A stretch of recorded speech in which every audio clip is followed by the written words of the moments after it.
I don't look sort of slumped, do I? No. I haven't been looking slumped, have I? Not at all. Okay. I wouldn't tell you to I sit can't be up. looking slumped. I have to be looking glamorous.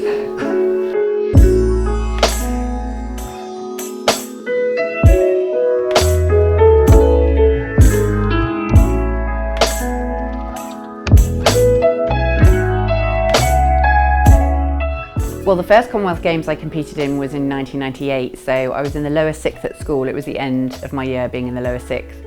So it really felt like the most momentous occasion and the most momentous event because, you know, looking back, I was actually very young. And I'd worked my whole life until that point. At the age of 16, I was just turning 17 that summer for this moment. And it was just extremely exciting, you know, all of the cliches, but they're true. It's about adrenaline, excitement, just overwhelmed, really.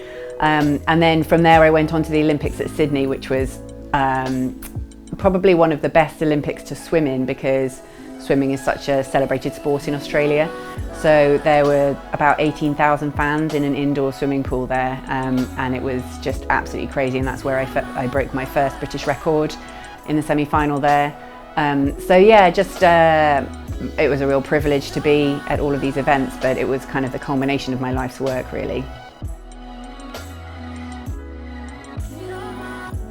I've won a few medals over the years. Definitely the most important ones to me are my Commonwealth medals from 2002 in the Manchester Commonwealth Games. I won a gold and a silver and a bronze.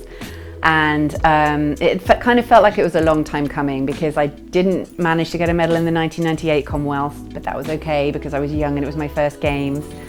I swam really well in the 2000 Olympic Games and broke my first British record, as I mentioned, but again, not quite good enough for a medal. So this was my third games, and it was a home games, so my family were in the crowd, and I remember particularly winning the gold medal, which was in a relay, the 4x200 metre freestyle relay. I probably never felt adrenaline like it, and I might never again. I still remember the moment when my teammate who was swimming fourth in the relay touched the wall and we knew that we'd won. It was a very close run thing with the Australians, and it was yeah, something I'll take to my grave. It was really exciting. Was I very sporty at school? Well, by the time I got to KEHS, I was already well into my swimming. I definitely tried my hand at hockey. I remember representing KE on a couple of occasions on the hockey pitch.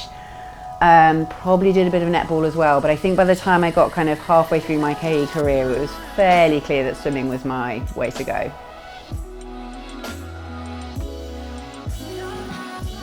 Once I finished my swimming career, which I did after the 2004 Athens Olympics, I had all sorts of opportunities still available to me because I'd had such a great education at KE, which enabled me to go and do a really good degree in the United States, where I was still training, but I was able to study for an economics degree.